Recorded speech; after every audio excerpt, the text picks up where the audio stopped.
सभी को मेरा नमस्कार। जय श्री कृष्णा, राधे राधे।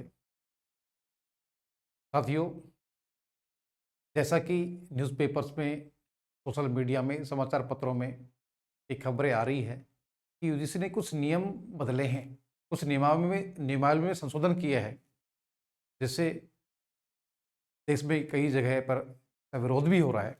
आखिर कौन से नियम हैं जो यूजीसी ने बदले हैं और उनका क्या प्रभाव है, किन जातियों पर या शैक्षिक माहौल पर क्या प्रभाव उनका पड़ने वाला है?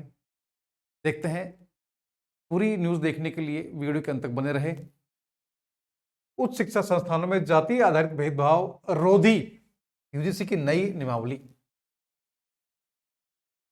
हाल ही में विश्वविद्यालय अनुदान आयोग यूजीसी ने देश भर के उच्च शिक्षा संस्थानों में जाति आधारित भेदभाव को रोकने के लिए नए नियम अधिसूचित किए हैं। इन नियमों के तहत प्रत्येक परिसरों में समानता समितियों, इक्विटी कमेटी का गठन अनिवार्य कर दिया गया है। सभी यूजीसी में जो यूजीसी के अंडर में जो कॉलेज यूनिवर्सिटीज आएगी, उनमें सभी में समानता समितियां, इक्विटी कमेटी का गठन अनिवार्य कर दिया गया है। इनका पालन न करने पर संस्थान को डिग्री या कार्यक्रम प्रदान करने से रोकने जैसे दंड का सामना करना पड़ सकता है। नए नियमावली की आवश्यकता क्यों पड़ी? बात आती है कि इसकी आवश्यकता क्यों पड़ी है।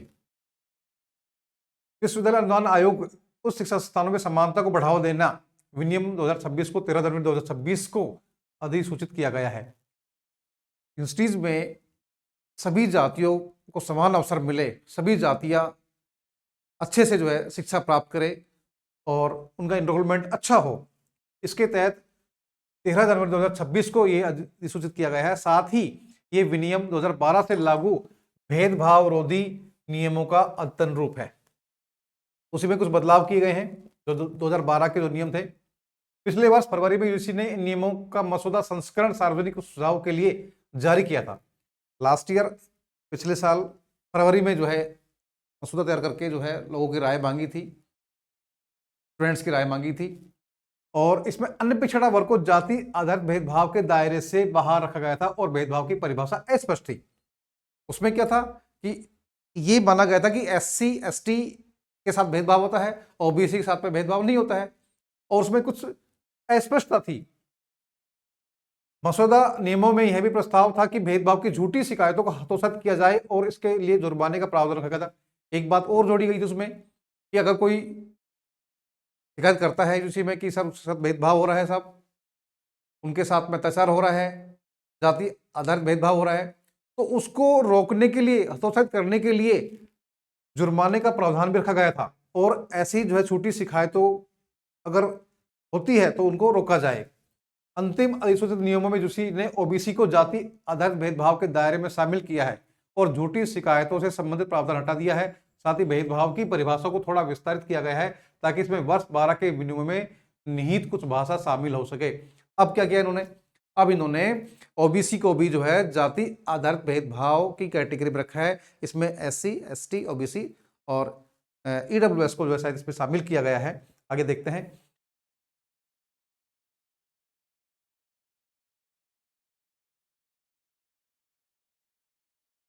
नवीन संशोधित नियमावली। अब जो नवीन नियमावली आई है उसमें क्या है? जाति आधारित भेदभाव का अर्थ क्या है? इसमें केवल जाति या जनजाति के आधार पर अनुसूचित जाति एससी, अनुसूचित जनजाति एसटी और अन्य पिछड़ा वर्ग ओबीसी के सदस्यों के खिलाफ किया गया भेदभाव। अगर एससी, एसटी और ओबीसी के साथ में कोई भेदभाव हो रहा है तो इसमें शामिल किया गया है। भेदभाव की परिभाषा किसी भी हितधारक के खिलाफ, चाहे प्रत्यक्ष हो या अप्रत्यक्ष, केवल धर्म, जाति, लिंग, जन्मस्थान, विकलांगता या इनमें से किसी भी आधार पर किया गया अनुचित, भिन्न या पक्षपातपूर्ण व्यवहार या ऐसा कोई भी कार्य भेदभाव के अंतर्गत शामिल किया गया है। अगर मान लो एससी, एसटी और ओबीसी संबंधित कोई स्टूडेंट है, उसके साथ में प्रत्यक्ष या अप्रत्यक्ष रूप से केवल धर्म, जाति, लिंग, जन्मस्थान, विकलांगता या इनमें से किसी भी प्रकार आधार पर किया गया अनुचित, भिन्न या पक्षपातपूर्ण व्यवहार या ऐसा कोई भी कार्य भेदभाव के अंदर शामिल किया जाएगा। वर्ष 12 के विनियम के अनुसार भेदभाव कोई भी भेद, बहिष्कार, सीमा या प्राथमिक जिसका उद्देश्य या प्रभाव शिक्षा में समान व्यवहार को बाधित करना हो और विशेष रूप से किसी धारक या हितधारकों के समूह पर ऐसी शर्तें थोपना जो मानवीय गरिमा के अनुकूल हो। यानी कि एससी, एसटी, ओबीसी को ऐसा प्रतीत हो, ऐसा लगे कि उनके साथ भेदभाव हो रहा है, जाति आधारित है, जन्म आधारित है, या किसी अन्य विकलांगता के आधार पर, या धर्म के आधार पर, प्रत्यक्ष या अप्रत्यक्ष रूप से, तो उसकी शिकायत वो कर सकते हैं। हालांकि इस परिभाषा में 12 के 2 विशिष्ट प्रावधान शामिल नहीं है। संस्थान को जाति, पंथ, धर्म, भाषा, जातीयता, लिंग एवं विकलांगता के आधार पर छात्रों या समूह के लिए अलग शैक्षणिक प्रणाली या संस्थान स्थापित करने या बनाए रखने से रोकने वाला प्रावधान प्रवेश व स्वीकृति प्रक्रिया में अनुसूचित जाति, अनुसूचित जनजाति के खिलाफ 8 अलग अलग प्रकार के भेदभाव का उल्लेख करने के बाद ये इनको हटा दिए गए हैं दोनों। अब देखिए, समानता या इक्विटी कमेटी क्या है। एक कमेटी का गठन किया जाएगा कि अगर किसी को कोई शिकायत है तो उस कमेटी के सामने अपना पक्ष रखे और अपनी शिकायत वहां दर्ज कराए। नियम नियमावली के अनुसार प्रत्येक संस्थान में समान अवसर केंद्र EOC स्थापित करना अनिवार्य होगा। इसका उद्देश्य उस शिक्षा संस्थानों में समाज के सभी वर्गों के समान अवसर और समावेशन सुनिश्चित करना है। EOC के अंतर्गत इक्विटी कमेटी गठित होगी जिसकी अध्यक्षता संस्थान के प्रमुख होंगे। सभी संस्थानों में, चाहे वो यूजी के अंडर में आ रहे हैं, प्राइवेट हो, गवर्नमेंट है, बॉडी हो, सभी में EOC का गठन होगा। समान संस्थान में समान अवसर केंद्र, इक्वल अपॉर्चुनिटी सेंटर की स्थापना की जाएगी। कमेटी में OBC, विकलांग, SC, ST और महिलाओं का प्रतिनिधित्व अनिवार्य होगा। और इस कमेटी में OBC, विकलांग और SC, ST के सदस्यों का प्रतिनिधित्व अनिवार्य होगा। उन कमेटी में ये लोग रहेंगे। EOC को अर्धवार्षिक रिपोर्ट प्रस्तुत करनी होगी और साल के यानी कि 6 महीने में एक रिपोर्ट देनी होगी कि हमारी यूनिवर्सिटी के अंडर में जो हमारे विश्वविद्यालय हैं उनमें किसी प्रकार की कोई जो है भेदभाव नहीं हुए हैं, कोई हुए हैं तो उनका हमने क्या समाधान किया है। प्रत्येक संस्थान को EOC की कार्यप्रणाली पर वार्षिक रिपोर्ट UGC को प्रस्तुत करनी होगी। और संस्थान को जो है इक्विटी कमेटी को वर्ष में कम से कम 2 बार बैठक करनी होगी। 2 बार बैठक होगी और लास्ट में अंतिम साल के अंत में उनको जो है रिपोर्ट जो है UGC को भेजनी होगी। अब देखिए आगे क्या है। निगरानी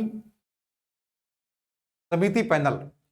UGC एक राष्ट्रीय स्तर की निगरानी समिति बनाएगा जिसमें वैधानिक, पेशेवर परिषदों व आयोगों के प्रतिनिधि तथा नागरिक समाज के सदस्य शामिल होंगे। यह समिति कम से कम वर्ष में 2 बार बैठक करेगी, नियमों के क्रियान्वयन की समीक्षा करेगी, भेदभाव के मामलों की समीक्षा करेगी और रोकथाम के उपाय सुझाएगी। संस्थानों का उत्तरदायित्व क्या रहेगा, जिम्मेदारी क्या रहेगी संस्थानों की। नवीन नियमावली में संस्थानों को निम्नलिखित उत्तरदायित्व दिए गए हैं। भेदभाव को समाप्त करना है, समानता को बढ़ावा देना है, उपयुक्त उपाय करना है। संस्थान के प्रमुख को यह सुनिश्चित करने का पूर्ण अधिकार और जिम्मेदारी होगी कि नियमों का पालन हो। अनुपालन न करने की स्थिति में क्या होगा, अगर मान लो कोई संस्थान इसका पालन नहीं कर रहा है तो क्या होगा। उस शिक्षा संस्थानों को UGC योजनाओं में भाग लेने से वंचित किया जा सकता है। उस शिक्षा संस्थानों को UGC की जो योजनाएं हैं उनमें जो है पार्टिसिपेट नहीं करने दिया जाएगा। उन्हें डिग्री कार्यक्रम, डिस्टेंस लर्निंग और ऑनलाइन कार्यक्रम संचालित करने से रोका जा सकता है। अगर कोई इन नियमावली को फॉलो नहीं करता है तो उन संस्थानों को जो है UGC की योजनाओं में शामिल नहीं किया जाएगा। डिग्री कार्यक्रम, डिस्टेंस लर्निंग और ऑनलाइन कार्यक्रम संचालित करने से रोका जा सकता है। UGC की उस शिक्षा संस्थानों की सूची से हटा भी दिया जा सकता है, ये भी हो सकता है। विश्वविद्यालय अनुदान आयोग के बारे में थोड़ा सा देखा है। विश्वविद्यालय अनुदान आयोग भारत सरकार के शिक्षा मंत्रालय के अधीन एक वैधानिक संस्था है। इसकी स्थापना 1956 में संसद के एक अधिनियम द्वारा विश्वविद्यालय शिक्षा को बढ़ावा देने और समन्वय करने तथा विश्वविद्यालय में शिक्षण, परीक्षा एवं अनुसंधान के मानकों को निर्धारित बनाए रखने तथा इस अधिनियम के अंदर अपने कार्यों के निष्पादन के लिए की गई थी। आयोग पात्र विश्वविद्यालयों और कॉलेजों को अनुदान करने के अतिरिक्त उच्च शिक्षा के विकास के लिए आवश्यक उपायों पर केंद्र व राज्य सरकारों को परामर्श भी देता है। तो साथियों, इसमें सबसे बड़ी बात यह है, इसमें ST, SC, ST, OBC को समान अवसर संस्थानों में मिले, उनके साथ जातिगत, लिंग के आधार पर, जन्म स्थान के आधार पर भेदभाव न किया जाए। और एक इनरोलमेंट जो UGC ने जो है देखा है कि SC, ST, OBC का जो इनरोलमेंट जो है उच्च शिक्षा में कम है, उसको बढ़ावा देने के लिए भी किया गया है। धन्यवाद।